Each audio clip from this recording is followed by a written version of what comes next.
అందరికీ నమస్తే అండి.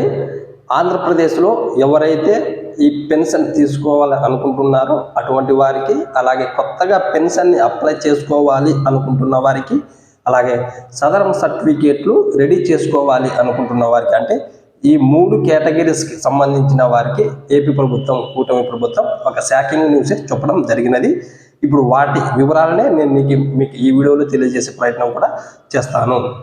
ముందుగా వచ్చేసి పెన్షన్దారులకి, అంటే ప్రజెంట్ ఇప్పుడు తీసుకుంటున్న పెన్షన్దారులకి ఒక షాకింగ్ న్యూస్. ఆ న్యూస్ ఇప్పుడు ఏపీ ప్రభుత్వం ఒక కొత్త రూల్ తీసుకురావడం జరిగింది. ఆ కొత్త రూల్ ఏమిటంటే బోగస్ పెన్షన్లు, అంటే ఇప్పుడు ప్రస్తుతం తీసుకుంటున్నటువంటి పెన్షన్లలో బోగస్ పెన్షన్లు ఎవరైతే తీసుకుంటున్నారో, దివ్యాంగుల పెన్షన్ ఎవరైతే తీసుకుంటున్నారో అటువంటి వారి అందరికీ నోటీసులు పంపించి, ఆ నోటీసులను వారు సహకరించకపోయినా వారి తీసుకుంటున్నటువంటి పెన్షన్ ఇనెలిజిబుల్గా ఉండి ఎలిజిబుల్గా పెన్షన్ తీసుకుంటున్నప్పటికీ వారి పెన్షన్ రద్దు చేయడం జరుగుతుంది.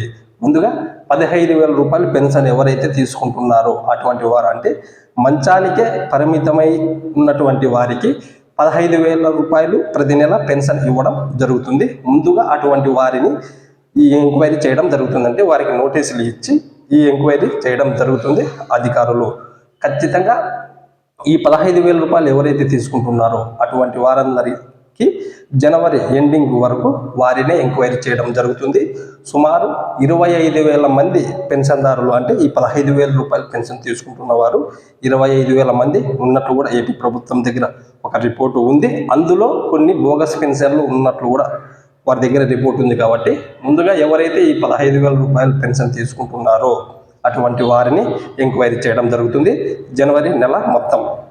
ఇక నెక్స్ట్ వచ్చేసి ఎవరైతే కొత్తగా పెన్షన్ అప్లై చేసుకోవాలి అనుకుంటున్నారో వారికి కూడా షాకింగ్ న్యూస్ అని చెప్పాలి. ఎందుకంటే ముందుగా ఈ 15,000 రూపాయలు పెన్షన్ తీసుకుంటున్న వారిని ఎంక్వైరీ చేయడం జరుగుతుంది. అలాగే మిగిలిన వాటి 6,000 పెన్షన్, నార్మల్ పెన్షన్ తీసుకుంటున్న వారిని ఒక 4 నెలలు, అంటే మే వరకు ఈ పెన్షన్ వెరిఫికేషన్ ఉంటుంది. కాబట్టి కొత్తగా మీరు పెన్షన్కి అప్లై చేసుకోవాలంటే ఏపీ ప్రభుత్వం సైట్ అనేది ఓపెన్ చేయదు. కాబట్టి ఈ కొత్త పెన్షన్దారులకు కూడా మీరు మే వరకు కొత్త పెన్షన్ని అప్లై చేసుకునే అవకాశం లేదు. కాబట్టి మీకు కూడా ఒక షాకింగ్ న్యూస్ చెప్పాలి. ఇక ముందుగా మరొక విషయం ఏంటంటే, ఇంకొకరు ఈ సదరం సర్టిఫికేట్స్, అంటే వికలాంగతత్వం ఉండి ఈ సదరం సర్టిఫికేట్స్ తెచ్చుకొని పెన్షన్ పొందాలి అనుకుంటున్న వారికి కూడా మే వరకు ఈ సదరం స్లాట్ బుకింగ్ అనేది ఓపెన్ చేయమని ఏపీ ప్రభుత్వం జీవో విడుదల చేయడం కూడా జరిగినది. కాబట్టి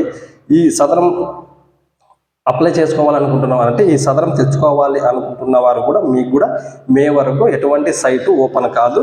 మీరు కూడా మే వరకు, అంటే 4 నెలలు, దాదాపు 4-5 నెలలు మీరు ఊరికనే ఉండాల్సి ఉంటుంది. కాబట్టి ఈ పెన్షన్ వెరిఫికేషన్, అంటే బోగస్ పెన్షన్ల వెరిఫికేషన్ కంప్లీట్ అయిన తర్వాత కొత్త పెన్షన్లని రాబట్టడానికి అప్లికేషన్ తీసుకోవడం జరుగుతుంది. అలాగే సదరంకి ఎవరైతే అప్లై చేసుకోవాలనుకుంటున్నారో అటువంటి వారికి కూడా మే తర్వాతనే, అంటే మే వరకు ఈ 3 నెలలు 4 నెలలు మొత్తం ఈ బోగస్ పెన్షన్లను ఏరివేత, అంటే తొలగించి ప్రక్రియలను ఎవరైతే బోగస్గా తీసుకుంటున్నారో అటువంటి వారి పెన్షన్లు తొలగించే ప్రక్రియ మే వరకు ఉంటుంది. మీరు కొత్త పెన్షన్లకు అప్లై చేసుకోలేరు, సదరం తెచ్చుకోవాలన్నా మీకు వీలు కాదు. కాబట్టి మే వరకు ఈ పెన్షన్దారులు, కొత్తగా పెన్షన్దారులు, ఈ సదరం తెచ్చుకునేవారు, బోగస్ పెన్షన్లు తీసుకుంటున్న వారికి అందరికీ షాకింగ్ న్యూస్ అని చెప్పవాలి. Thank you.